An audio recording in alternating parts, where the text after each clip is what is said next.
এখনই আজকের এই সংবাদ সম্মেলনে লিখিত বক্তব্য পেশ করছেন ইসলামী আন্দোলন বাংলাদেশের মুহতারাম আমির হযরত মাওলানা সৈয়দ মোহাম্মদ রেজাউল করিম পীর সাহেব হুজুর।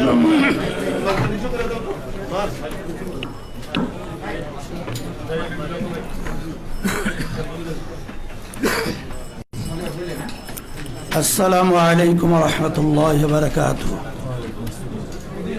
বিসমিল্লাহির রহমানির রহিম।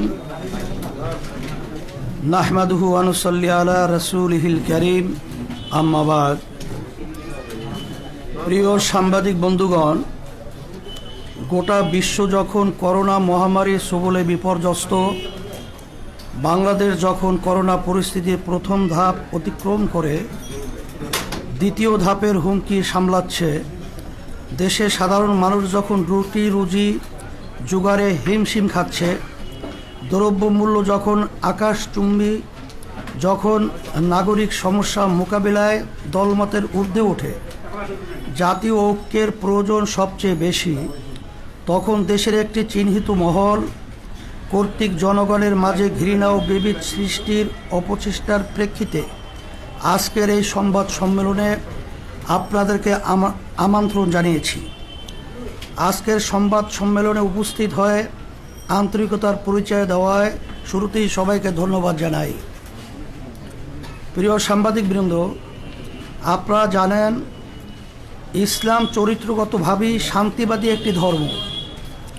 পবিত্র কোরআনে পরিষ্কারভাবেই জোর করে কারো উপরে ধর্ম চাপাতে নিষেধ করা হয়েছে। ফলে ইসলাম তার 1450 বছরের ইতিহাসে কখনোই কোনো জনপদে শক্তি প্রয়োগ করে ইসলামের কোনো বিধান চাপিয়ে দেয় নাই।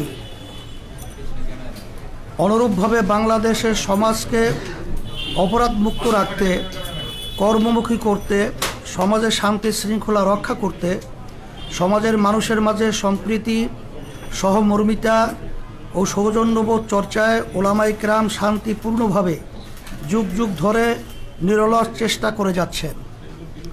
প্রিয় সাংবাদিক বন্ধুগণ, আপনারা বর্তমান পরিস্থিতি জানেন। একটি সুবিধাভোগী মহল সাধারণ মুসলিম জনতার উত্থাপিত একটি মতামতকে কেন্দ্র করে গোটা দেশে লম্ফজম্ফ, হুমকি ধুমকি দিয়ে বিশৃঙ্খলা তৈরির চেষ্টা করছে। তাদের পিছনে বাংলাদেশের অর্জন, উন্নয়ন, সামাজিক সম্প্রীতি ও স্থিতিশীলতা বিনাশে কর্মরত কিছু দেশি বিদেশি চক্রেরও ইন্ধন রয়েছে বলে ধারণা করা হয়। স্বপ্নের পদ্মা সেতু প্রকল্পের ঢাকা কেন্দ্রের প্রবেশদ্বারে বঙ্গবন্ধুকে স্মরণ করে স্থাপিত হতে যাওয়া ভাস্কর্য নিয়ে একটি বিতর্ক তৈরি হয়েছে। 5-7টি মসজিদ মাদ্রাসার মিলন মোহনায় 2টি মসজিদের অবকাঠামো ভেঙে এই পয়েন্টে ভাস্কর্য স্থাপনের ফলে স্থানীয় ইমাম, মুসল্লি ও তৌহিদি জনতা সেখানে ভাস্কর্যের বদলে বিকল্প কোনো উত্তম পন্থায় বঙ্গবন্ধুকে স্মরণীয় করে রাখার দাবি জানিয়েছিল। সাংবাদিক বন্ধুগণ, আপনারা জানেন বাংলাদেশ সরকারের বিদ্যমান আইন কানুন মেনেই তৌহিদি জনতা সমাবেশ করেছে এবং সেখানে শালীন ভাষাতেই যৌক্তিকভাবে ভাস্কর্য স্থাপনের বিরোধিতা করা হয়েছে। একই সাথে বঙ্গবন্ধুকে সম্মান জানানোর বিকল্প পন্থাও প্রস্তাব করা হয়েছে। বিষয়টি একেবারেই স্বাভাবিক একটি নাগরিক প্রতিক্রিয়া, কিন্তু আমরা বিস্ময়ের সাথে লক্ষ্য করলাম একটি সুবিধাভোগী মহল বিষয়টিকে কেন্দ্র করে দেশে চরম উস্কানি উত্তেজনা তৈরি করছে। সরকার যেখানে প্রতিবাদ সমাবেশের অনুমতি দিয়ে যৌক্তিক আলোচনা ও মতামতের পরিবেশ সংযমের সাথে বজায় রেখেছে, সেখানে জনবিচ্ছিন্ন সুবিধাভোগী শ্রেণীটি ওলামায়ে কেরামকে সন্ত্রাসী ভাষায় গালিগালাজ করছে, ঢালাওভাবে অপবাদ দিচ্ছে, মাহফিলের মতো চিরায়ত ধর্মীয় সংস্কৃতিকে উগ্রপন্থায় প্রতিহত করার ঘোষণা দিচ্ছে। রাজপথে সন্ত্রাসী কায়দায় উগ্র বক্তব্য স্লোগান দিচ্ছে, প্রকাশ্যে আলেম সমাজকে মারধর, অপমান, এমনকি তাদের প্রাণনাশের হুমকি দিচ্ছে। এখনও পরিস্থিতিতে আমরা পরিষ্কার করে জানাচ্ছি যে ওলামায়ে কেরামের দাবির মধ্যে মরহুম বঙ্গবন্ধুর প্রতি কোনো বিদ্বেষ ছিল না, অসম্মানও ছিল না, বরং বিষয়টি ছিল দেশের প্রায় 90% জনগণের বোধ বিশ্বাসের সাথে সাংঘর্ষিক মূর্তি স্থাপন না করে অন্য কোনো পন্থায় তাকে স্মরণ করার দাবি, যা অনেকটা মুসলিম রাষ্ট্রনায়ককে ইসলামের আলোকে দাফন কাফন না করে বিধর্মীয় পন্থায় তার শেষকৃত্য করার মতোই নিন্দনীয় কাজ। আলেম সমাজ ও সাধারণ মুসলিম ধর্মপ্রাণ জনগণ এক্ষেত্রে সরকারের কাছে নিজেদের প্রাণের আকুতি তুলে ধরতেই পারে। মানা না মানা কর্তৃপক্ষের দায়িত্ব। এই যৌক্তিক দাবিকে কেন্দ্র করেই তারা দেশের দীর্ঘদিনের লালিত মূর্তিপ্রীতি ও বিজাতীয় চেতনার বহিঃপ্রকাশ ঘটিয়েছে। বিষয়টিকে বিকৃতভাবে উপস্থাপন করে দেশের সর্বজন শ্রদ্ধেয় ওলামায়ে কেরামকে অপদস্থ করার হাতিয়ার হিসেবে গ্রহণ করেছে। এসব কোনো দেশপ্রেমিক মানুষের কাজ হতে পারে না। প্রিয় সাংবাদিক বন্ধুগণ, বাংলাদেশ স্বাধীন হয়েছে আজ 50 বছর হতে চলছে। ঐক্যবদ্ধ এই জাতি মাত্র 9 মাসে দেশটাকে স্বাধীন করেছে। এখানকার মানুষের ভাষা, সংস্কৃতি, ধর্ম প্রায় এক। এমন ঐক্যবদ্ধতা যে কোনো জাতির জন্যই গর্বের। কিন্তু আমরা দুঃখের সাথে লক্ষ্য করছি, একটি মহল জনতার এই ঐক্যকে ছিন্ন ভিন্ন করতে চায়। বাংলাদেশ একটি গণতান্ত্রিক দেশ। দেশ পরিচালনায় প্রত্যেক নাগরিকের মতামত প্রকাশের এখতিয়ার রয়েছে। সরকারের কোনো সিদ্ধান্তের গঠনমূলক সমালোচনা ও বিরোধিতা সভ্য সমাজের একটি বৈশিষ্ট্য। কিন্তু বর্তমান ক্ষমতাসীন সরকারের কোনো কাজের সংশোধনমূলক পরামর্শ প্রদান, গঠনমূলক সমালোচনা বা বিরোধিতা করলেই চিহ্নিত মহলটি পাকিস্তানপন্থী, রাজাকার, আলবদর, সাম্প্রদায়িক, মৌলবাদী ইত্যাদি বলে ভিন্নমত পোষণকারীদের প্রতি হামলে পড়ে। এতে করে জনগণের মধ্যে ক্ষোভ ও বিভাজন তৈরি হয়। আমরা মনে করি বিষয়টি জাতীয় উন্নয়ন অগ্রগতির পথে অপ্রধান অন্তরায়। প্রসঙ্গত স্মরণ করিয়ে দিতে চাই, ইসলামী আন্দোলন বাংলাদেশের প্রতিষ্ঠাতা ও তার পরিবার 71 সালে একনিষ্ঠভাবে মুক্তি সংগ্রামের সহযোগী ছিলেন। তার দরবার ছিল এলাকার সকল ধর্মবর্ণের মানুষের আশ্রয়স্থল। বিষয়টি এলাকার মুক্তিযোদ্ধাদের মাঝে সর্বজন বিদিত। যারা এই বিষয়ে বিতর্ক করছে তারা মিথ্যার আশ্রয় নিয়ে মুক্তিযুদ্ধের চেতনাকে তামাশায় পরিণত করছে। আমরা এর তীব্র প্রতিবাদ ও নিন্দা জানাই। প্রিয় সাংবাদিক বন্ধুগণ, ওলামায়ে কেরাম কোরআন হাদিসের আলোকে তাদের মতামত জানান মাত্র তারা কখনোই কাউকে আইন হাতে তুলে নিতে বলেন না। একই ধারাবাহিকতায় ধোলাইপাড়ের মূর্তি নিয়ে তারা তাদের অবস্থান জানিয়েছেন। এর সাথে দেশের অন্য মূর্তি ভাঙ্গার কোনো সম্পর্ক নেই। বিচ্ছিন্ন কোনো ঘটনার সাথে ওলামায়ে কেরামের মতামতকে উদ্দেশ্যমূলকভাবে সম্পৃক্ত করা উলামা ও ইসলাম বিদ্বেষের নগ্ন বহিঃপ্রকাশ মাত্র। প্রিয় সাংবাদিক বন্ধুগণ, এখানে আরেকটি বিষয় উল্লেখযোগ্য। মরহুম শেখ মুজিবুর রহমানের শাসনামলে যারা তার বেশি বিরোধিতা করেছে, বঙ্গবন্ধুর চামড়া খুলে নেয়ার হুমকি দিয়েছে, বঙ্গবন্ধু হত্যার ক্ষেত্র তৈরি করেছে, মৃত্যুর পরে আনন্দ উল্লাস করেছে, তারাই আজ বঙ্গবন্ধুর সম্মান রক্ষার নামে অপসংস্কৃতি প্রসারের সবচেয়ে এগিয়ে। অবস্থার দৃষ্টি মনে হয় এরা বঙ্গবন্ধুর কন্যা ও মূল আওয়ামী লীগের চেয়েও বেশি মুজিব ভক্ত হয়ে গেছে। এখানে মনে হওয়া যৌক্তিক যে বঙ্গবন্ধুর সম্মান তাদের উদ্দেশ্য না, বরং তাওহীদ বিরোধী মূর্তিবাদী আদর্শ বিস্তারই তাদের মুখ্য উদ্দেশ্য, যা এদেশের বৃহত্তর জনগোষ্ঠীর চেতনা বিরোধী। তাছাড়া সরকারের উন্নয়ন বাধাগ্রস্ত করার এবং দেশের সামগ্রিক সম্প্রীতি ও শান্তি শৃঙ্খলা বিনষ্ট করাও তাদের দূরবর্তী লক্ষ্য। প্রিয় সাংবাদিক বন্ধুগণ, ভাস্কর্য মূর্তি ইস্যুতে চরম উস্কানির মুখেও দেশের শান্তি ও স্থিতিশীলতা বজায় রাখার স্বার্থে ইসলামী আন্দোলন বাংলাদেশ সীমাহীন ধৈর্যের পরিচয় দিয়ে এসেছে, কিন্তু এরই মাঝে গতকাল মুক্তিযুদ্ধ মঞ্চ নামের একটি ভুইফোর সংগঠন ইসলামী আন্দোলন বাংলাদেশের সিনিয়র নায়েবে আমির মুফতি সৈয়দ মোহাম্মদ ফয়জুল করিমের নামে একটি জঘন্য মিথ্যা মামলা দায়ের করেছে। সঙ্গে আরও দুইজন বিশিষ্ট আলেম আল্লামা জুনায়েদ বাবুনগরী ও মাওলানা মামুনুল হকের নামেও মিথ্যা মামলা দায়ের করা হয়েছে। আমরা বিষয়টিকে রাজনৈতিক ইস্যু মনে করিনি, যে কারণে ধৈর্যের সাথে পরিস্থিতি পর্যবেক্ষণ করেছি মাত্র। আমরা আমাদের দলীয় ব্যানারে বা কোনো সহযোগী সংগঠনের ব্যানারে কোনো কর্মসূচিও দেইনি। উগ্রবাদী শক্তি ও তাদের উচ্ছৃঙ্খল সহযোগীরা আমাদের নীরবতাকে দুর্বলতা ভেবেছে। আমি সরকারকে এসব অন্যায় সীমালঙ্ঘনকারীদের নিবৃত্ত করার অনুরোধ জানাই ও ক্ষমতাধীন সরকার এবং তাদের সুবিধাভোগী উগ্র সমর্থকদের সতর্ক করে বলতে চাই, এদেশের ধর্মপ্রাণ সাধারণ মুসলমানরা আজ ঐক্যবদ্ধ। শান্তিপ্রিয় ধর্মপ্রাণ মানুষের ধৈর্যেরও একটা সীমা আছে। আমরা অনেক অপমান সহ্য করেছি। সরকার যদি তাদের সুবিধাভোগী উগ্র সমর্থক এবং দেশের বিরুদ্ধে ষড়যন্ত্রকারী শক্তিগুলোর বাড়াবাড়ি ও উস্কানিমূলক কর্মকাণ্ড বন্ধ করতে ব্যর্থ হয়, তাহলে সাধারণ দেশপ্রেমিক জনতা ও ধর্মপ্রাণ মানুষ তাদের বিরুদ্ধে প্রতিরোধ গড়ে তুলতে বাধ্য হবে। প্রিয় সাংবাদিক বন্ধুগণ, মূর্তি বা ভাস্কর্য নিয়ে বিরাজমান পরিস্থিতিকে আমরা দেশ বিরোধী অপশক্তির চক্রান্ত আকারে দেখছি। আমরা মনে করছি ওরা বাংলাদেশের মানুষের ঐক্য বিনষ্ট করে ভিনদেশি এজেন্ডা বাস্তবায়ন করতে চায়, সামাজিক ও ধর্মীয় অস্থিতিশীলতা তৈরি করতে চায়। এ বিষয়টিতে সরকারের অবস্থান নিয়েও আমরা হতাশ।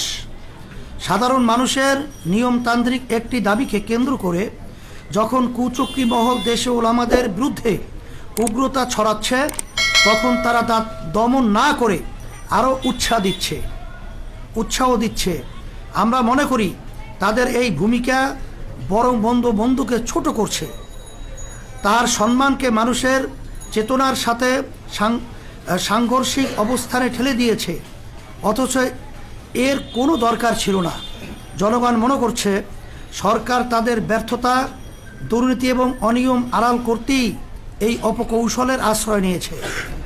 পরিশেষে আজকের সংবাদ সম্মেলন থেকে আমরা ইসলামী আন্দোলন বাংলাদেশের সিনিয়র নায়েবে আমির, দেশের বিশিষ্ট রাজনৈতিক ও ধর্মীয় ব্যক্তিত্ব মুফতি সৈয়দ মোহাম্মদ ফয়জুল করিম, আল্লামা জুনায়েদ বাবুনগরী এবং মাওলানা মামুনুল হক এর মিথ্যা মামলা প্রত্যাহারের দাবি জানাচ্ছি। পাশাপাশি যারা দেশের ওলামা সমাজকে এবং সম্মানিত ধর্মীয় ব্যক্তিদেরকে অশালীন ভাষায় গালিগালাজ করে, কটূক্তি করে, ব্যঙ্গ কার্টুন প্রকাশ করে, অপমান অপদস্থ করে, প্রাণনাশের হুমকি দেয়, সংঘাত মারামারি ও মল্লযুদ্ধের আহ্বান জানায়, তাদের বিচারের আওতায় এনে শাস্তির দাবি করছি। আমরা আশা করছি সরকার আমাদের যৌক্তিক দাবি মেনে নিয়ে দেশকে অস্থিতিশীল পরিস্থিতির হাত থেকে রক্ষা করার উদ্যোগ গ্রহণ করবে। আর সরকার যদি ষড়যন্ত্রকারীদের নিয়ন্ত্রণে ব্যর্থ হয়, তাহলে ইসলামী আন্দোলন বাংলাদেশ নিজেদের নিরাপত্তা, মর্যাদা, মত প্রকাশের স্বাধীনতা ও নাগরিক অধিকার রক্ষার প্রয়োজনেই দেশের জনগণকে সঙ্গে নিয়ে বৃহত্তর কর্মসূচি দিতে বাধ্য হবে। আবারও সবাইকে আন্তরিক ধন্যবাদ জানিয়ে শেষ করছি। আল্লাহ হাফেজ। সবাইকে ধন্যবাদ। প্রিয় সাংবাদিক বন্ধুগণ, এই লিখিত মোহতারাম আমিরের লিখিত বক্তব্যের আলোকে যদি আপনাদের কোনো প্রশ্ন থাকে তাহলে প্রশ্নগুলো দয়া করে উপস্থাপন করতে পারেন। আমার নাম নোমান, আমি থেকে বলছি, কারণ আমি ভুলে গেছি। আমার প্রশ্ন হলো ভাই, কোন পত্রিকা আছে? কোন পত্রিকা? যে আমার প্রশ্ন হলো স্বাধীনতা বঙ্গবন্ধু শেখ মুজিবুর রহমান সাহেব আমাদের সংবিধানের অবিচ্ছেদ্য অংশ বলে সরকার দাবি করছে, মনে করছে। আর ভাস্কর্য বিরোধী আন্দোলন যেটা আপনার প্রতিবাদ করার চেষ্টা করছে, সেটা সংবিধানের স্পষ্ট লঙ্ঘন বলে সরকার দাবি করছে। এই বিষয়ে আপনাদের বক্তব্য কি? আমরা ইসলামী আন্দোলন বাংলাদেশ পরিষ্কারভাবে আমরা আজকে আমাদের লিখিত বক্তব্যে কথাটা পরিষ্কারভাবেই আসছে। তারপরেও যেহেতু আপনি প্রশ্ন করছেন, ইসলামী আন্দোলন বাংলাদেশ আমরা ইসলাম নীতি আদর্শ লালন করি। ভাস্কর্য এবং মূর্তির ব্যাপারে ইসলাম কি সমাধান দিয়েছে, শরিয়াত কোরআন এবং হাদিস কি সমাধান দিয়েছে, বাংলাদেশের সকল উল্লেখযোগ্য হক্কানি ওলামাই কেরাম একত্রিত হয়ে ইসলামের যে এ ব্যাপারে যে সিদ্ধান্তগুলো তাদের মতামত প্রকাশ করেছে, এটা যদি সংবিধানের সাথে সাংঘর্ষিক আমি মনে করি না। কারণ বাংলাদেশ সরকার তার নির্বাচনের আগে তার নির্বাচনী ইশতেহারে প্রকাশ করেছেন যে সে যদি সরকার যদি গঠন করতে পারে, তারা যদি বিজয় লাভ করে, তারা ইসলাম বিরোধী শরিয়া বিরোধী কোনো আইন পাশ করবে না। বিধায় তার কথাকেই আমরা সমর্থন হিসাবেই ইসলামের নীতি আদর্শ, ভাস্কর্য, মূর্তি এটার ব্যাপারে কি সিদ্ধান্ত, এটাই আমরা আমাদের ইসলামী দৃষ্টিতে আমাদের মতামত প্রকাশ করেছি। বিষয়টা হচ্ছে কুষ্টিয়াতে মূর্তি ভাঙা হয়েছে। আমি সময় টিভি থেকে বলছি, কুষ্টিয়াতে যে মূর্তি ভাঙা হয়েছে এই বিষয়ে আপনাদের সমর্থন আছে কি নাই? এ ব্যাপারে আমরা পরিষ্কারভাবে আজকে আমাদের লিখিত বক্তব্যে আমরা কথাটা উল্লেখ করেছি যে আমরা শুধুমাত্র ইসলামের দৃষ্টিতে ভাস্কর্য মূর্তির ব্যাপারটা পরিষ্কারভাবে আমরা ইসলামের দৃষ্টিতে মতামত প্রকাশ করেছি। কিন্তু মূর্তি ভাঙ্গা বা কাউকে উস্কিয়ে দেওয়া বা মূর্তি ভাঙ্গার ব্যাপারে কোনো মতামত আমরা প্রকাশ কোনো ওলামায়ে কেরাম করেন নাই, আমরাও করি নাই এবং আইন শৃঙ্খলা আমরা হাতেও তুলে নিইনি। একটা ব্যাপার জানতে চাই, এই মূর্তি ভাঙাটা আপনার কাছে কি মনে হয়, এটা কি ঠিক হয়েছে নাকি ঠিক হয়নি? মূর্তি ভাঙ্গার ব্যাপারে আমরা পরিষ্কারভাবে আজকেও বলেছি, যদি এ ধরনের কেউ উদ্দেশ্য প্রণোদিতভাবে এ ধরনের আচরণ করে থাকে, এটা সম্পূর্ণ নিয়ম বহির্ভূত এবং এটা উদ্দেশ্য প্রণোদিত। এবং সাথে সাথে সরকারকে বলবো যে এটা সঠিক তদন্তের মাধ্যমে যে আসলে মূলত আমরা বিষয়টাকে যে বিভিন্ন কায়দায় যে সিসি ক্যামেরা রয়েছে তার যে ধরনটা আমরা লক্ষ্য করছি, এটা আমাদের কাছে প্রশ্নবিদ্ধ।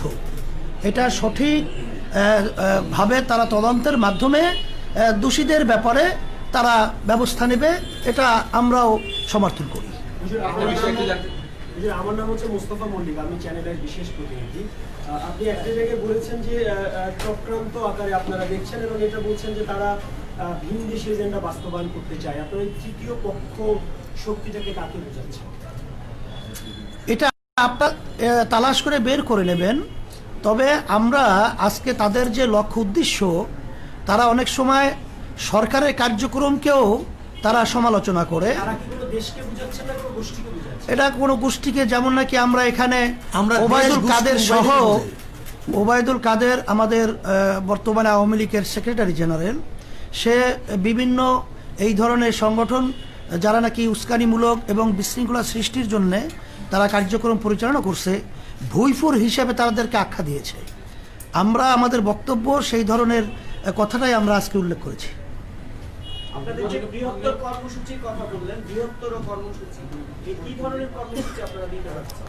সেটা সময়ের ব্যবধানে অবস্থার পরিপ্রেক্ষিতে আমরা সেভাবে পরামর্শ ভিত্তিক আপনাদেরকে জানাবো ইনশাআল্লাহ।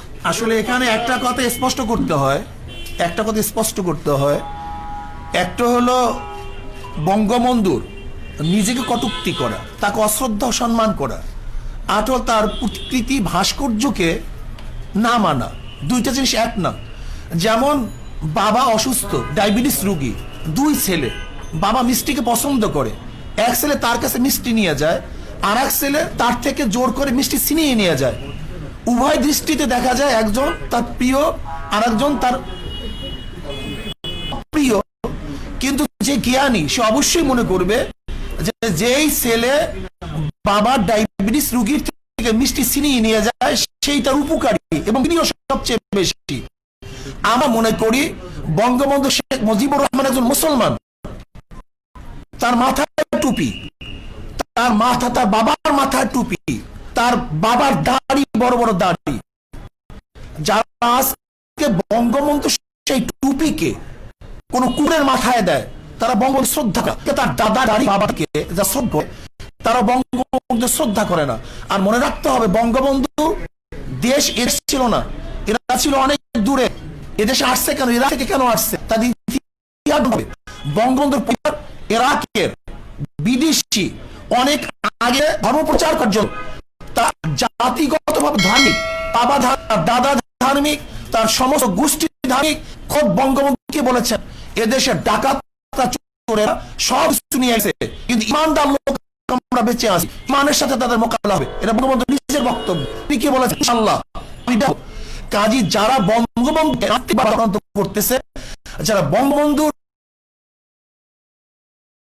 চামড়া দিয়ে ঢুকঢুকি এবং জুতা বক্তব্য দিয়েছে, আজকে আমরা দেখছি এই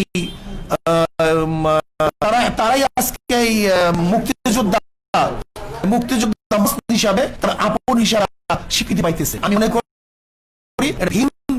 বাস্তবায়ন চায়, যারা এই দেশ দখল থেকে হুমকি দেয় বান করতে চায়, এরা হয়তো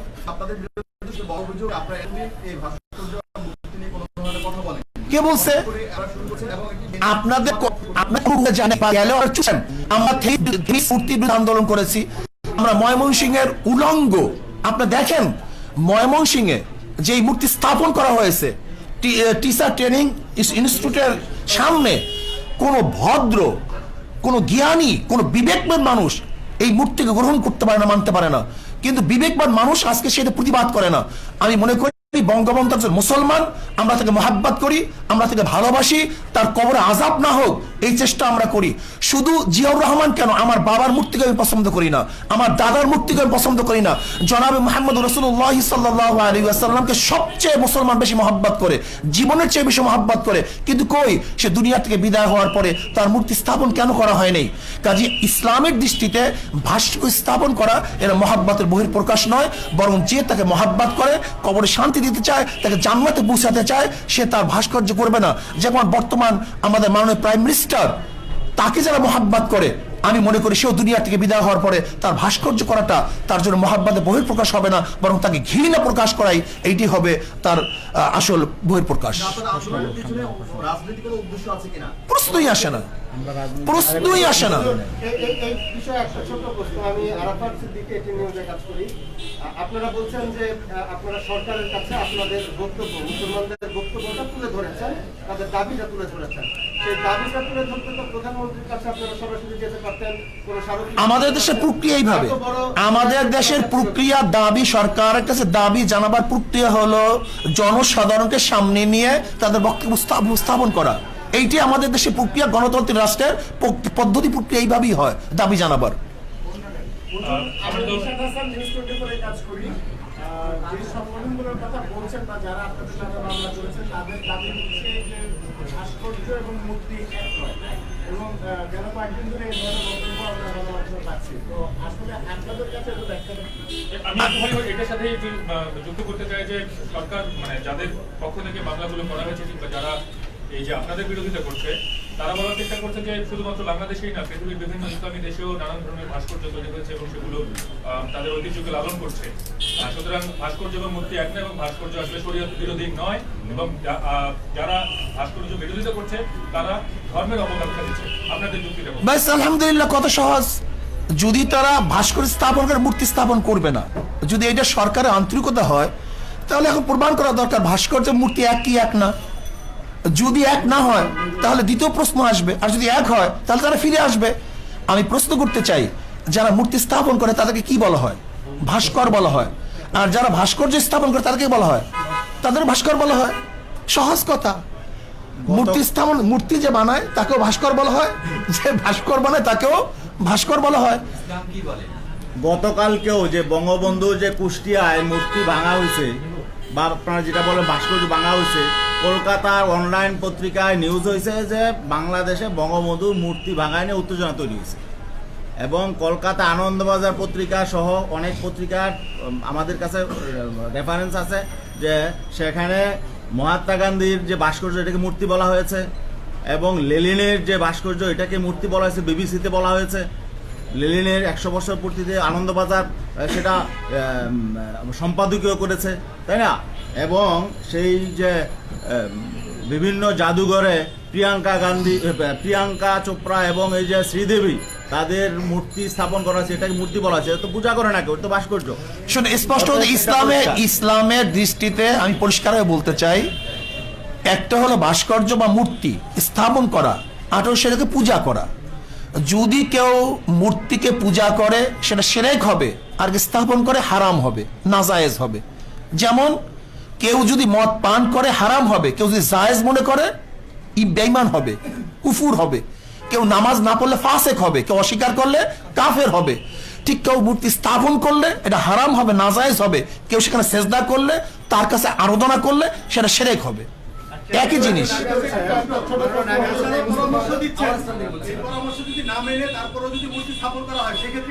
ব্যাস, আমরা তো বলছি আবার সচেতন করব। আইন শৃঙ্খলা আমরা হাতে তুলি নেই। ইসলামী আন্দোলন বাংলাদেশ আজ পর্যন্ত আইন শৃঙ্খলা হাতে তুলে নেই। আমাদের কাজ হলো সতর্ক করা, পরামর্শ দেয়া, তাদেরকে জানিয়ে দেওয়া, অন্যায় প্রতিবাদ করা। আপনাদের এই প্রশ্নের উত্তরগুলো অনেকটাই আমাদের লিখিত বক্তব্য চলে আসছে।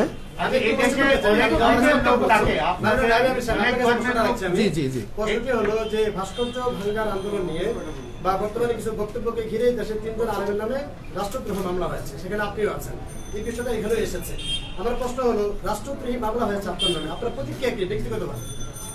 আসলে রাষ্ট্রদ্রোহ মামলা হয় নাই, প্রক্রিয়া আছে। রাষ্ট্রদ্রোহ মামলা হওয়ার জন্য যে পদ্ধতি পন্থা, সেটা তার প্রক্রিয়া আছে। আমি মনে করি এটা আমাদের উপর অবিচার করা হয়েছে। আমরা রাষ্ট্রদ্রোহ কোনো কাজ করি নাই, বরং যদি এই মামলা আমাদের বিরুদ্ধে হয় তাহলে আমি মনে করবো অবৈধভাবে আমাদের উপর জুলুম করা হয়েছে। সরকার আমাদের উপর জুলুম করছে এবং জনগণের কাছে আমরা এটা উপস্থাপন করব, জনগণ এই বিচার করবে। আচ্ছা, এই দেশে অনেক ধর্মের লোক বসবাস করে, ইসলাম ধর্মের বাইরেও অনেক লোক, কিন্তু আপনাদের এইসব যারা অনেক সময় তাদের ধর্মীয় বিধান অনুযায়ী মূর্তিকে তারা হয়তো পূজা করে, তো আপনাদের এই বক্তব্যের পরে যে বাংলাদেশের যে একটা অসম্প্রদায়ের চরিত্র, সেটা কি কোনো রকম আঘাত আসবে কিনা, কিংবা অন্য ধর্মের প্রতি প্রশ্নই আসে না। আমাদের আজকে বক্তব্য আপনি শুনছেন, ইসলামের নীতি আদর্শ এবং দৃষ্টি, এটা আমরা পরিষ্কার বলছি। কোন ধরে তাদের কার্যক্রমের উপরে ইসলাম কোন জিনিস চাপিয়ে দিয়ে বাধ্য করা হয়নি, এটা পরিষ্কার আমাদের আজকে বক্তব্য লেখা। শ্রদ্ধাভাজন আমার সাংবাদিক বন্ধুগণ, যদি ইসলাম মূর্তি ভাঙ্গার আদর্শ লালন করত, বিজাতীয়দের মূর্তি যারা পূজা করে লালন করত, তাহলে পাক উপমহাদেশে 750-900 পর্যন্ত মুসলমান শাসক হওয়া সত্ত্বেও এদেশে মূর্তি থাকি কিভাবে? কিন্তু কোন মূর্তি তো ভাঙা হয়নি। আপনি ভাস্কর্যের যে ব্যাখ্যাটা দিয়েছেন, ভাস্কর্যে যদি প্রাণীর ছবিটা থাকে তাহলে সেটা কিন্তু আসলে ইসলামের জন্য হারাম। এবং সেই সঙ্গে আপনাদের বক্তব্য, কিসের জন্য? চিত্রকর যারা ছবি আঁকেন তারা তো আসলে হারাম কাজ, তারা তো আসলে নিষ্ঠতম জায়গায় লিখিত হবে। তো আমার প্রশ্ন যে বঙ্গবন্ধুর অনেকদিন ধরে চিত্রাঙ্কন প্রতিযোগিতা হচ্ছে, ছবি আঁকা হচ্ছে। আচ্ছা, আমি একটা কথা বলি, আমরা তো বলছি শোনে, আসলে না, আমরা বলছি আগে এর থেকে এর প্রতিবাদ আমরা আগেই করছি। হুট করে হলে কিভাবে? এদেশে আরো খুন হয়েছে, কিন্তু সিনা খুন হওয়ার পরে এইটা সেই অবস্থায় বুঝতে, যা এদেশে ধর্ষণ, লুট, তরাস, খুন, গুম যারা সেঞ্চুরি পালন করছে, তারা আজকে আমাদেরকে বলতেছে আমরা দেশদ্রোহী, আমাদেরকে মল্লযুদ্ধের জন্য আহ্বান করতেছে। আমরা তাদের সাথে মল্লযুদ্ধ করতে চাই না। তো আপনারা তো নানান বিষয় নিয়ে সবসময় সোচ্চার থাকেন, মাদ্রাসায় যে ছাত্র নির্যাতন হয় সেইসব বিষয় নিয়ে আপনারা 100 বার বলতেছি, আমরা 100 বার বলতেছি, যেখানে অপরাধ আছে তার বিরুদ্ধে আমরা করি, কিন্তু অপরাধ চাপিয়ে দেয় মন্দিরের মধ্যে, গির্জার মধ্যে। শুধু তাই না, আজকে দেখেন আপনি যে আমরা তো এইটার প্রতিবাদ করি, বরং যারা এইটার সমকামীর আইন পাশ করার জন্য যারা বারবার উত্থাপন করছে, আমরা তাদের বিরোধিতা করছি। কাজে এইটার বিরোধিতা আমরা। শুধু তাই নয়, আজকে দেখেন হুমায়ুন আহমেদের ঘেটো ছেলে কমলা, ঘেটু পুত্র কমলা, এই ঘেটু পুত্র কমলার এই সিনেমার মাধ্যমে, নাটকের মাধ্যমে এইটা তো গোটা দুনিয়ার মধ্যে ছড়িয়ে দেওয়ার অপচেষ্টা তারা করছে। কাজে এই অপবাদ তো তাদের উপরে আসবে, এটা আমাদের উপরে আসবে কেন? যেটা আমরা সবসময় হারাম বলতেছি, নাজায়েজ বলতেছি, সর্বোচ্চ ঘৃণার জিনিস মনে করতেছি। কাজে আমি মনে করি দেশ যেহেতু নষ্ট হয়ে গেছে, দেশ যেহেতু ধ্বংস হয়ে গেছে, কাজে এর কিছু আচরণ সব জায়গায় লাগতে পারে, এটা বিচ্ছিন্ন ঘটনা, কিন্তু তার উপরে জাতির কোনো অপরাধ। আল্লাহ পাক আমাদের সবাইকে কবুল করেন। আপনারা উপস্থিত হওয়ার কষ্ট করায় শুকরিয়া আদায় করছি, এবং মেহমানদারি, আর আপনারা মেহমানদারি আপনাদের জন্য ব্যবস্থা রাখা হয়েছে।